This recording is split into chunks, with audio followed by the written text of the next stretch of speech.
People have been calling me Johnny Knife Hands for, well, since today. I have no idea why. I have regular hands, regular human hands. No knives, I don't even use knives. I work at a tax place. I'm just a normal man, but people all of a sudden has mistaken me for Johnny Knife Hands. My name isn't even Jonathan, it's Stephen Crumple, and this is my story. It all started today at work. This elderly lady came in. Seemed like any other day. She made her way to my desk, the kind of old person you're afraid is going to die or fall and hurt themselves in front of you. She had one of those old lady flower printed scarves on, and jewelry of various shapes and sizes. I just remember being able to count the bones under the skin of her hand when I reached for my stapler. I looked down at the notes. Her last name is Doubtfire. I took a moment to remember the comedy with Robin Williams. She proceeded to scream, "It's Johnny Knife Hands!" her terror as she did her old lady scream as she pointed at me with those bones she calls hands. This was not an appropriate reaction. At this point, I noticed my coworkers were staring at me. Even Janet, the woman I've been secretly admiring from afar for quite some time. I heard one of my coworkers shout out from their cubicle, "It is Johnny Knife Hands!" I then sat there, lost in the moment as my coworkers started screaming and running out of their workspace. Except for Janet, who now sat at her desk across from mine. Her body quivered as I looked at her. I could see the actual fear in her eyes. All of my fellow coworkers and Miss Doubtfire have already run from the tax office where I work. But there sat Janet, her large, black-rimmed glasses pressed up as close as they could to her face. She still had a small stain from her ranch dressing from her salad, just right under the chest line of her dress. She always worried about her figure. I thought she was perfect. But she sat, not moving a single muscle. She asked, with a tremble in her voice, "Are you gonna hurt me?" I didn't know how to answer that. I would never hurt her. Quite the opposite. Wanted to hear about her day, rub her back, and give her small reassurances. I wanted to be the person she called hers.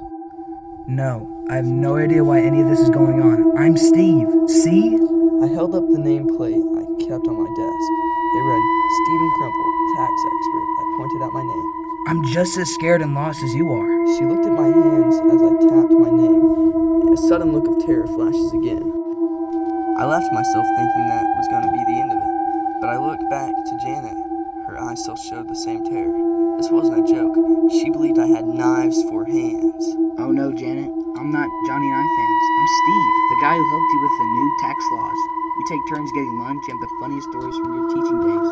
I'm not a monster. I'm just Steve. Her gaze unchanged. She didn't see Steve, her co-worker. She saw Johnny Knife Hands.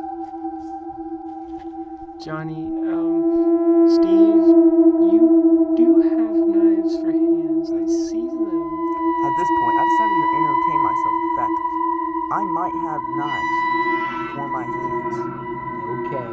I say as I try to find a way to convince her I'm not this supposed Johnny Knife Hands. If I had knives for hands, which I don't, could I do this?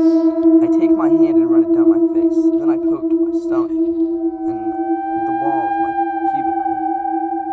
Nothing strange happened, or so I believed. Nothing of note happened. I studied Janet as her eyes widened again and her bottom lip quivered. I had to know what caused this reaction. What did you just see me do? She stammers over her words as she was too shocked to repeat the acts she had witnessed. She did her best to humor me. You are carving your face. I see the blood of the gashes on your skin. Please don't hurt me. She closes her eyes, unable to look at me anymore. I watch for a moment as she trembles. I am completely unable to reach through to her. I pull out my phone, putting my front-facing camera on to look at myself. Still nothing. Janet, I have done no such thing. Please stop this nonsense. I take a picture of my face and show her. Look at my phone, please. I'm just Steve. She keeps her eyes closed, shaking her head as she barely gets out. Please, I don't want to see you mutilate yourself. This is where I start to get frustrated. Janet, look at the picture, please. I sigh as I step closer. Just please look. It's proof. She opens one eye and screams as she looks at the phone. No more! I can't take this. Please let me go. I still don't know what she believed she saw. I still get the chance to ask. I was more perplexed by the idea of everyone's sudden psychosis. I hear the sirens outside. The police have arrived. I look down at my very normal hands to try to figure out a way to get myself out of this mess. I haven't stopped you from leaving. You've been sitting here talking to me. Leave. I don't care. I run my fingers through my hair. She screams again. I can only imagine what horrors are playing in her head. Go, Janet. I'm not holding you hostage. Suddenly I hear a voice being broadcast through a loudspeaker. This is Officer Dak Thunder. I can't. No, I refuse to believe that this is his Christian name. We have the place surrounded, Johnny. You're not getting away this time. I look at my hands again. Still normal. No knives. They're the ones who are wrong. I look at Janet as she cowers in her office chair. The phone rings on her desk. I pick up the receiver and hold it up to my ear. Hello, Johnny. Let me introduce myself. I'm FBI agent Victor Freedom. Seriously, what's with names?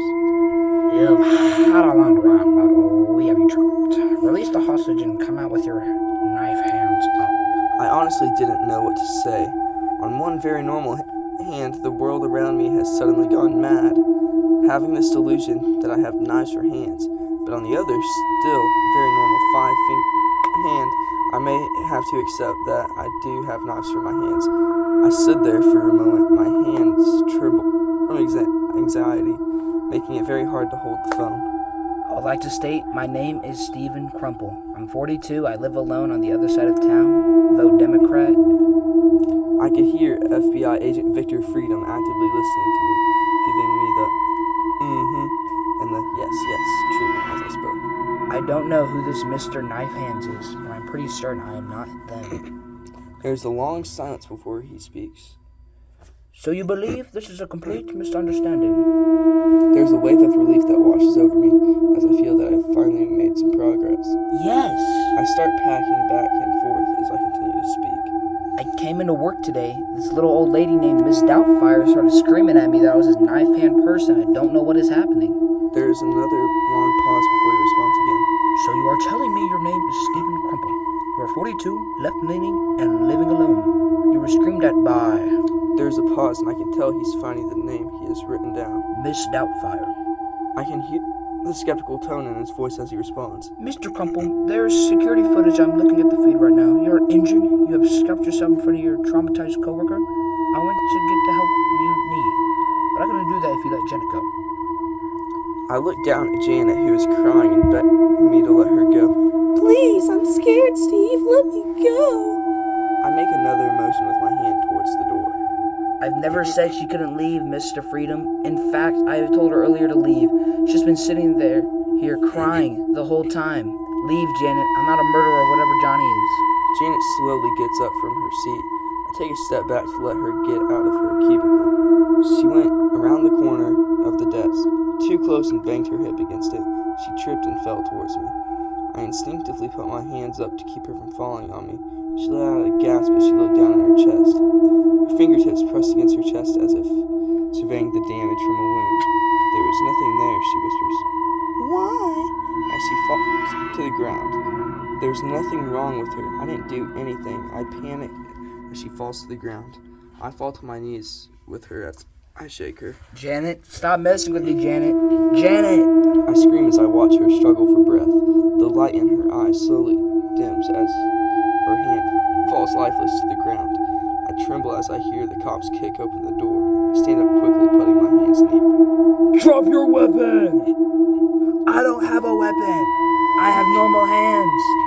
Drop your weapon or we will use lethal force.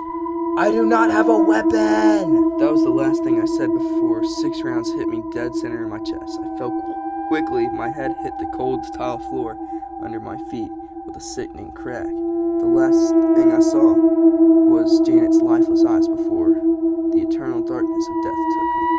My final thought was, sorry, Janet. Maybe in a different life we could have had the life I imagined.